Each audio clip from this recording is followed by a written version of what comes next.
there'll be more stuff coming. But I mean, I think the positive feeling coming out of this show, and we'll get into the main stuff now, is mainly coming out of the fact that we had a killer at least first part of the double main event. I think that's got to be the place we start, because tell you what, I haven't had that Wrestle Kingdom, you've seen a potential match of the year candidate, if not the match of the year candidate, feel in a while. It's almost like, I feel when we've done the top 10 list over the last couple of years, we almost kind of, all right, fine, I'll put the Wrestle Kingdom main event in my top 4 or whatever. It's like last year when I went with Punk Kingston, and I think a couple of years of kind of raising your eyebrows at that, and it was like, I just couldn't go with Ospreay Okada. It felt soulless, as good as it was on paper. It just didn't really click for me in a way that the big New Japan main events have in past years. And this one, although not the main event, we've got to start by talking about this. Kenny Omega and Will Ospreay.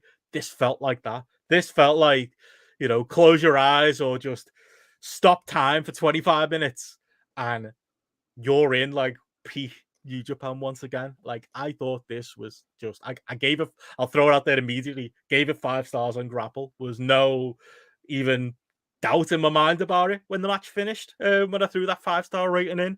Like, I haven't felt that feeling in a while. And it was everything that I could have wanted out of this match. And it was like, I almost feel the only doubt I had about that 5-star rating is I could have gone 4.75 just because I almost feel like a rematch could be even better. And what you do then you Dave Meltzer, then you break in your scale, then Gareth will shout at us. But like, I just thought like this was exactly what I want out of a Wrestle Kingdom presentation. We can go into the undercard. It was good. Nothing really blow away. We can go into the second main event. Didn't love it myself, but other people did seem to.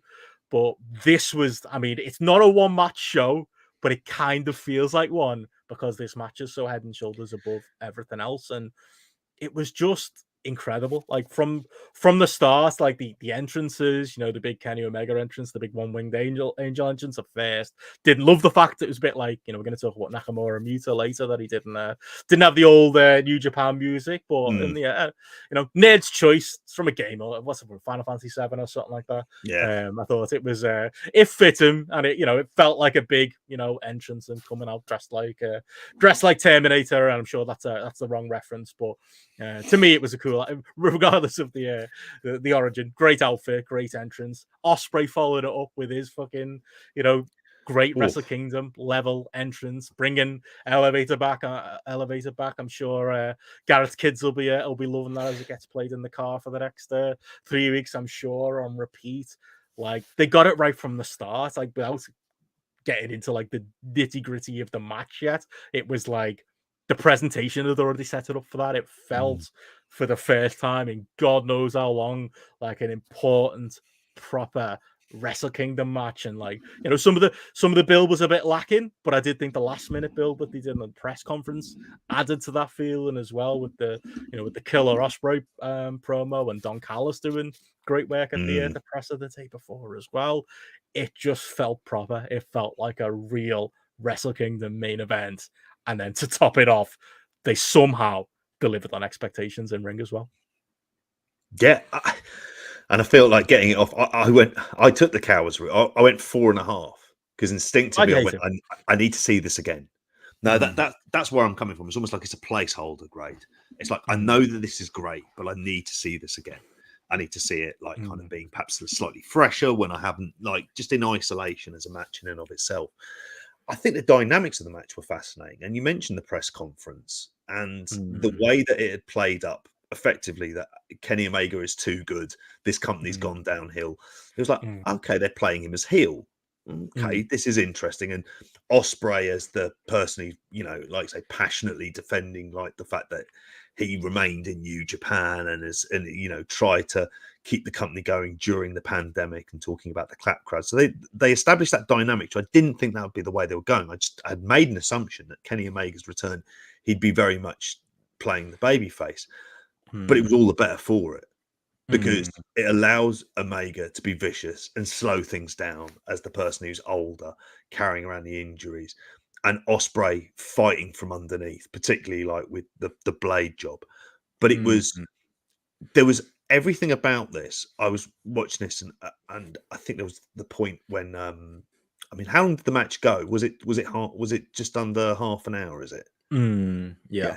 So there's a point like when the 25-minute call went, I was like, wow, like, okay, this is good. Like for the first time, I've just forgotten about the time of this because it felt really, really well paced. They didn't they took time for spots, and then when we had the big kind of was it not Steiner screwdriver or the suplex onto the buckle with Ospreay, it kind of, which was the big turning point in the match. The big turning point in the match, and it kind of just completely ramped up at that stage, and it just felt more like a war at that stage, and it was brutal, and the crowd were just completely with Ospreay at this stage. They were completely with them, which is, when you think of what the bigger effect of what they need to do, this is the thing that's going to make it. I mean, think about Kenny Omega lost to Kazuchika Okada that first time round. It didn't make him a lesser star; it made him a bigger star, because it was just like the kind of, this is the level that this guy's on, and it worked the fact that you had Kenny's eye being fucked up as well. And like you, I thought, well, we are going to the rematch here for it, but it was just like, felt like a proper dream match, presented like a dream match, feeling important. It was Kenny without comedy. It wasn't like, they book him better than he can book himself. Yeah, is really like one of the messages. They get Kenny Omega more than Kenny Omega gets it, which I'm assuming is an experience that only LSD can prepare you for. Like, so it is the kind of situation where you look at them, you look at the situation with like with a match like this, and it's setting out the story. It delivered the things that it had to deliver, which was like a brilliant classic match on which to like kind of set their stall out of, we're still the great match factory. Well, it's Kenny, kind of, to your point, it's Kenny stepping up to what is expected of him. He knew this was a big Wrestle Kingdom main event. Of course, he wasn't going to dog it, but it felt like it was a level above, anything he's done in AEW. Maybe Brian match aside. I mean, he's in there with Ospreay. That's the thing. It's two of the absolute, best in the world, and it's a dream match at that. And to be honest, it felt more than a dream match. It felt like it was a grudge match too, based on the press conference stuff, based on how brutal it was. And I just thought it was laid out absolutely perfectly, because it was like, Ospreay, as I think Gareth said today, and as I know, you've kind of alluded to there, as a babyface underdog, that really is his best role. I mean, I know he can portray or be the role of dickhead really well, but what this match needed, and it maybe wasn't the tact I maybe would have expected going in, was Omega to come in as this kind of conquering dickhead heel who was like, yeah, I've been here before, I've done all this before, prove yourself to me, kid, kind of situation. And Ospreay didn't get that done, didn't prove himself to Kenny. I think that's a lovely layer to the story that was kind of laid out here. But I just thought, in getting to that point and laying out the story as a match, as you say, the Kenny going after Ospreay's back in the early stages, it wasn't like a match I might mention in a minute where, the first 20 minutes are kind of forgettable. That groundwork that was laid, that built up to, to the turnbuckle bump, that at the daft, I know Kenny did the stupid putting his head through the gap in the table thing, but that included that double stomp through the table on the outside, that included that extra level of viciousness at Omega, going after Ospreay. Just laying that foundation allowed Ospreay to do what he does best. It gave us a great story that Ospreay was ultimately going to be the loser in. I mean, when it came to like the finish of the match, Ospreay, kind of spitting at Kenny and not having, anything left to offer, was kind of, the result of a well done game plan by Kenny. But it had, lots of, memorable spots, lots of athletic spots that you're not going to see many other people pull off, at the level of these two. There was maybe one or two slightly messier spots, as they haven't outside of that, the Forbidden Door multi-man not really worked in the ring together, but that kind of added to the nastiness of the match as well. But it was all of that, and it was, I think for me, the reason I settled on 5 stars was I did see some people being like, the match was missing a little bit. I wanted 5 more minutes. I didn't. I like that it was definitive. I like that, it was one wing angel and you're not kicking out of that and Ospreay is dead.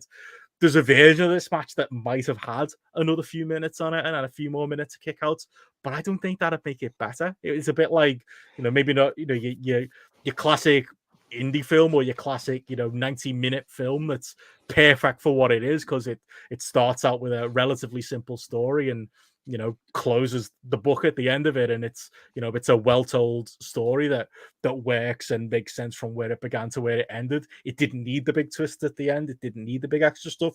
We can do that in the second match. This first match is like a self-contained piece of art as a match. It was just unbelievable. It was just, to me, almost a perfect wrestling match. I'm gonna have to go back and watch this again, but that's a good thing. And I'm wanting to watch this not in a completist type way, but as a matter of fact, I want to see this because this is clearly like kind of like a really great match. It's fascinating to see what they do with this from here, because I think the idea of him not kicking out of the one-winged angel and having that 5 more minutes that's why you have the rematches. And clearly there's going to be rematches. Clearly this is a match now where if you're Tony Khan, you can go, right, can we have this on Revolution? Like, I don't know, win this series with Death Triangle, have them do the heel turn, and then lose it. Yeah. Forbidden Door would be the one, wouldn't it? That's when you want to do it again. Like, give it 6 months to settle on it, because that's what we had with after that first match. Is we had we had 6 months, and then we had Kenny Okada as the rematch, and then that was the 60-minute draw. And then later, then we had the G1 match, and then we had the eventual kind of like the 2 out of 3 falls. And they can do stuff that's similar here, because this is like one of these kind of generational feuds, isn't it? Of like innovative wrestlers wrestling each other, and they both have big personalities. Whether you like those personalities, obviously, kind of in the eye of the beholder. So I think there's so much more that you can do with this as a match, and I think it would be proven to be a draw. Although, where do you attribute the figures for where the increased subscriptions, particularly from the West? Are we going to be putting it on this? Or are we going to be putting it on something probably else? This match? But it feels like probably not this match was a draw, and it's also like you mentioned earlier on about it being the best thing. It was the peak of the show, and it felt like it peaked at the right time, and I think the ending peaked at the right time. I didn't feel shortchanged by it at all. I didn't feel like that was a letdown or a disappointment. I didn't have any nagging feelings. I think there's another one, just another point of view. Like I say, I want to see this again to perhaps fully appreciate it. Yeah, I can see that. I mean, I watched it twice today. Loved it as much both times. Maybe I'm conditioned to like it. This Kenny, as much as I give Kenny grief in AEW, is the Kenny. I know it's, I know Meltzer was concerned about like the toll this match probably took on both the bodies, because like they weren't just laying it in a kayfabe sense. They were very much laying it in. Some of the shots in here, Kenny's like eye was closed up. Ospreay looked banged up at the end of it. They gave the whole bodies to this thing, but like, these are just like, this is the best wrestler in the world, Kenny Omega, that we kind of missed. This is Will Ospreay, who at this point, based on the last year, and I should have voted them for the rest of the year in the GRAPPL Awards. I know it's a 2023 match, but I'd like to change my vote now. Like, he has become that, and it's funny because I hadn't really considered like how similar stylistically they become, with Ospreay starting as a pure flyer, like is his run in New Japan has kind of changed him into, this heavyweight, to the point where he felt bigger than Kenny in the match, which something I didn't necessarily expect. But, he obviously bleeds the flyer in, so well. There's not many people, I think, who pull off, the whole, my back's hurting, but I can still pull off a big crazy move thing as well as Ospreay does. He strikes hard now. His selling is better than it's ever been. Not that I ever really believed it was as bad as a lot of people said. And he's a perfect hybrid wrestler to Kenny as well. It was just a stylistic dream, but that doesn't guarantee you're going to get a great match. And we still did, because it was laid out so well and presented so well. And yeah, it just so many great memorable moments, and it's such a great story flowing through it.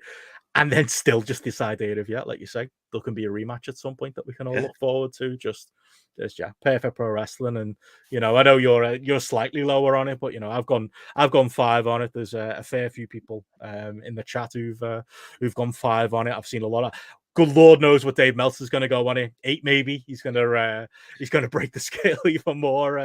I'll go with the one, but conservative 6 out of 5. maybe he will, but like even like looking at and it just doesn't happen. I know Gareth was Gentleman 6. highlight gentleman 6.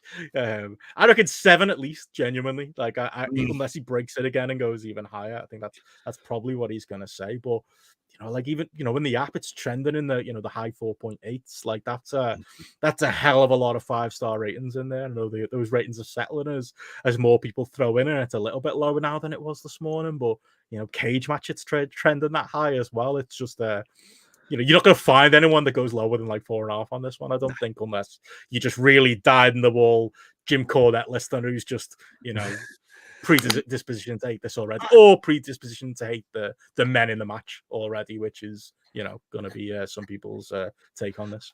Yeah, there may well, but I can get people who might go for 4.25, like in the sense they say it's very good, but for whatever reason it doesn't connect, and that's that can come down to the personal good, preference. but not for me. One of those ratings. Yeah, one of those ratings, which I always understand those because that's just much more of like a stylistic preference than anything else.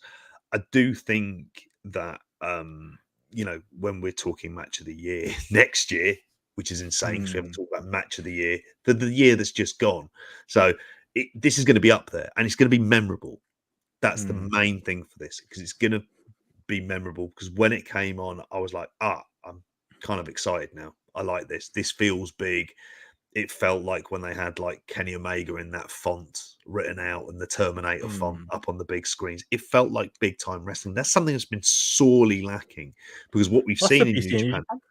Sorry? Yeah. That's the beauty in New Japan. Like, you look at my top 10 matches of the year, the last 3 years, pretty much through this pandemic. I haven't hit 5 stars because nothing's at that, like, there's the top level of matches that like a Brian Kenny was in AEW, but it's that just one notch above that, like, you can only really get with like a first class, properly presented New Japan main event. Yeah. Like, for example, like the idea of that episode of like with Kenny Omega and Danielson and Dynamite, it's because they open up the show with it. Whereas this kind of feels like you've had your appetite kind of whetted on the undercard who you're used to watching, and therefore you're into the kind of like, that it's going to be a big match because of the placement on the card, like I said, the presentation and the pageantry and all of those things. They spent more time on this year, which they should do because they have competition on that front from like a Noah. So they do need to kind of make sure that things feel important. But this did, and it, how often do we see sort of like, and it was a US title match as well. Yeah, I was saying in the daily update and the lead into it, I was like, I don't know if that adds to the match really, but it was still a co-main event, so whatever. I mean, Kenny having it looks weird, but that's kind of a cool ring. What's he going to do with the US title? Like, I know it's another belt on AWTV, but like, is he going to work in New Japan US shows, that type of thing? Where does that go? I honestly didn't think that was a given. I was half expecting Ospreay to win because of the belt factor, so that was maybe not necessarily a surprise, but was like, oh, now I'm starting to think about that. Well, what happens here? That means Kenny isn't one and done. That means Kenny's going to be around again, which is another massive part of this story. Which